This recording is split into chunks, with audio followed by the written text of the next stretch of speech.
So some of you are probably wondering what the best settings to use in Gundam Evolution are, whether there's some secret settings that you haven't quite found, or just something that you haven't been doing that you probably should be. Well, I'm going to tell you what you need to know about the settings in this guide, and I'm going to tell you some secret things that people probably don't really know about quite yet. So jumping right into it, starting off, I'm going to go through everything. System settings, these are really important, but just make sure all of them are on. The member information thing is going to give you a lot of information at the top of your screen about like what's going on, about who's dead, who's alive, what their ultimates are. That's really important to have. The individual and overall battle log just give you extra information, are essentially your kill feed, so you really want to have those on. Frame rate, it's good to know, keep it on, right? Moving on to graphics settings, make sure you have your field of view at 110. You want to be able to see as much as possible. If you have it lower, you're just objectively disadvantaging yourself. Brightness doesn't really need to be changed. Of course, try and have the highest frame rate you can.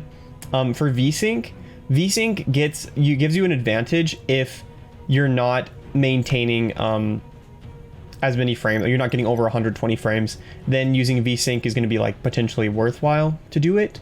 Maybe you're like averaging down like 110, 100 kind of thing. That'll make it really smooth and consistent. However, if you are getting more than that, then you shouldn't use it, just because it does make there be more lag. So yeah, there is a little bit more buffering time. It's not going to be a whole bunch, but just more lag. So I keep it off. If you want to be safe in general, I'd keep it off in general, but try it with both. If you're getting under 120 frames, if you're not though, then just keep it off for sure. So for graphics qualities, definitely have them all on low, except for the render scale. If you're getting a decent amount of frames and your PC isn't like, you don't have like a really new PC, then make sure you keep this on 100%. It gives you a better idea of the hitboxes, makes things more consistent, it's better. But all these other extra things, you don't need them to be high. It'll just reduce your frames, it'll be extra stuff. Like in Overwatch, some of these settings would literally cause like extra things to be on the map that would literally obstruct your view, so I don't have them. The shadows is the only one that would be arguable, because in other games you can turn it off entirely, and then that gives you a disadvantage where you like could see where somebody is based off of it. But in low, the shadows are off, so the shadows are still there just a little bit, so it's fine. Color filter strength, not a big deal. Obviously if you have color blindness issues, then go ahead and use it. If you don't, or you just like it or whatever, go ahead. Doesn't matter, it doesn't affect anything. Sound settings, we're gonna jump at that real quick. There's not too much to talk about in sound settings. Just play around with the mix of this. If something's being too loud to you, something is not like, something's essentially just distracting you too much. For example, the music might need to be pulled down a little bit if it makes you stress out a little bit. The music in Overwatch had a very stressful, like intense feeling towards the end of the match, and so that could be negative sometimes, and so a lot of people will turn it off or down, but also to give you information.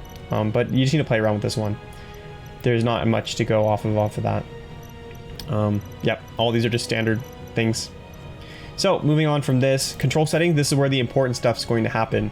I'm going to talk through a little bit of what the settings I use, just because I want to give you guys an idea of what I think are good things to do. They are weird though, so take them with a grain of salt. Like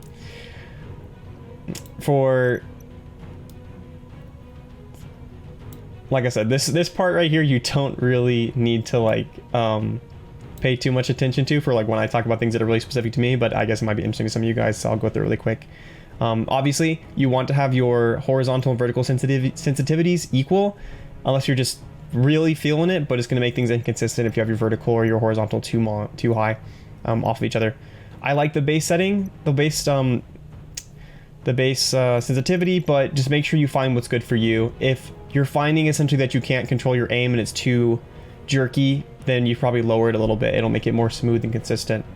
Yeah, just find a nice little balance there where you can still turn around but still aren't too crazy going on. I definitely prefer holding aim over toggling.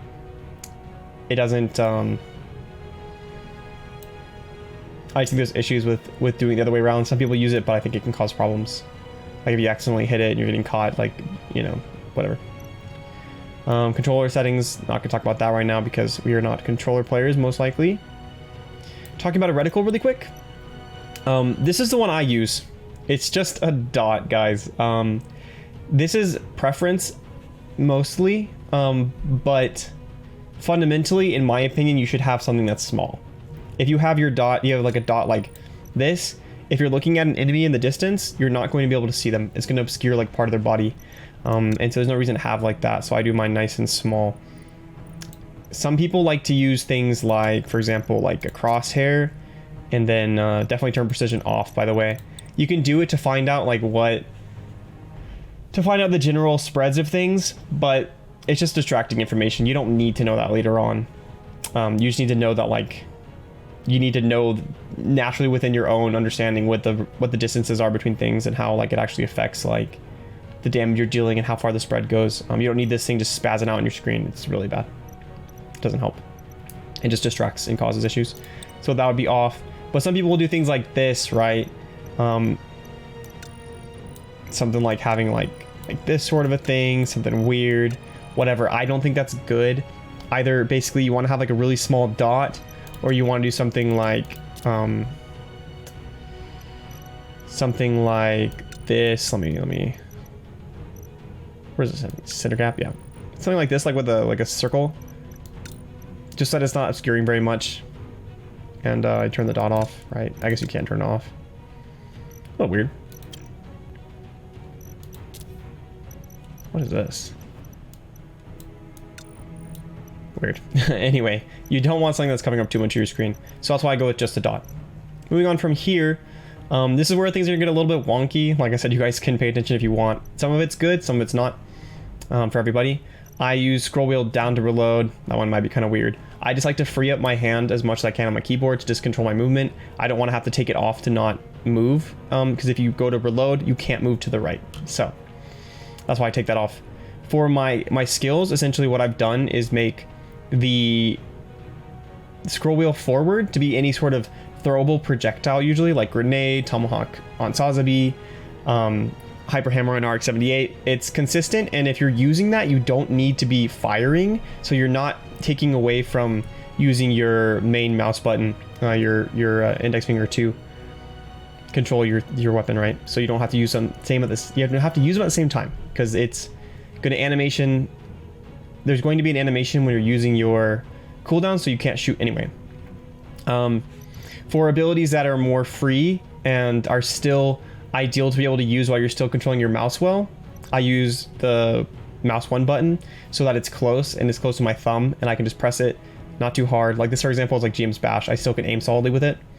And then for the other one, it's going to be ones that are unnecessary to aim, like enemy search on Sazabi. You just press the button. It doesn't need to be anywhere important, but it's still, you can still move fully while you're doing it because you're not using a key button. For your ultimate, I like using press on scroll wheel. I know people might think that's weird, but it does the same sort of thing where it frees up your hand. It gives you a, it doesn't really contrast too much with what your index finger needs to be doing, because you can swap over really quickly. It doesn't really cause problems with your shooting finger. I use interact with F. That's kind of opinion, whatever. I just use it because that's what I use in Overwatch. It's pretty close. So the only thing I would really say also for the pin presets and things like that, you're going to want your pin button to be somewhere that you can consistently press it. I have mine right now to be on the top button here, the DPI button. I've reset it to L, and that lets me use that. So I can press the DPI button to pin things. Yeah, and then reaction pin is something you use like when you're dead or whatever. That one just needs to be close to, and I use that on X. The rest of these aren't too difficult. Push to talk, left alt. Yeah, okay, now, getting on to the stuff that is secret, right? The stuff that the real juice of what we're doing here. So certain characters have some extra settings, and they're actually really, really useful. So, Pale Rider doesn't have any, Gundam doesn't have any, Zakutu doesn't have any, Barbatos doesn't have any, Sazabi does. Yeah, discard changes. Right, Sazabi does. Sazabi has the ability to reduce the target sensitivity of homing boost. So, there's times where you try and homing boost onto someone, but someone else goes in the way. So the lower that you set this, the more you're going to be able to aim it, right? And so I put it down to like about 40. It makes it so I can aim it, but it's not like I have to be like really accurate to get it off consistently. Same thing with Metis. Metis has that too, with the target sensitivity of the repair cable. Again, you want to put it kind of lower, depending on how good you are at aiming, but this will let you be consistently accurate and not just press the button and have it jump onto someone that's like too far away, right? The wrong person. Another option here is repair cable toggle. So this is one that I would actually suggest using the hold, or I would use toggle versus the hold button. I like the hold button better because that's like whenever I played Mercy, which I didn't do very much, that's what I would use. But with the toggle, it allows you to always, because if you do the hold button version, you have to like hold on to somebody and then take it off to transfer over to somebody else, and that is like objectively lower down healing. So it also makes you be able to free up your mouse when you have it on toggle. So you just click it on somebody and then you toggle, and you don't have to like be pushing down on your mouse to shoot. So that is actually an advantage. Moving on, GM Sniper has the same sort of thing. GM Sniper has the same sort of thing. It's with the target sensitivity with the recovery gun. Same thing. This one isn't quite as big of a deal. But yeah. So GM Sniper has it, Dom Trooper has it, same thing with target sensitivity. You want to get that a little bit lower. Trinity Gundam Gun Tank don't have anything. Jim doesn't have anything, Marisai doesn't have anything, Mahiro, but Unicorn Gundam does. I'm not sure exactly what this does. It says configure the target icon display distance when using the shield funnel. You guys will have to play around with that a little bit to see exactly what it does, but I just wanted to make you guys aware of what it was. So yeah, feel free to follow my settings, maybe adjust yours a little bit. I don't think that the default settings are the most objectively good ones, to be honest. I do have to say that because I'm transferring buttons over to the mouse, it does sometimes cause a little bit of issues with aim a little bit, but I think that is a fine trade-off to be able to move better. Yeah, so those are my settings, guys. Use them if you want to. Some of them I definitely should be used, but the ones that I was talking about, like my actual keybinds, is just opinion. If you're looking for some more Gundam Evolution videos, then make sure to check out my mobile suit guides. I made one for all original to 14 mobile suits, and I did a Should You Main guide series also, covering the same mobile suits and talking about whether you should actually main them in Gundam Evolution or not.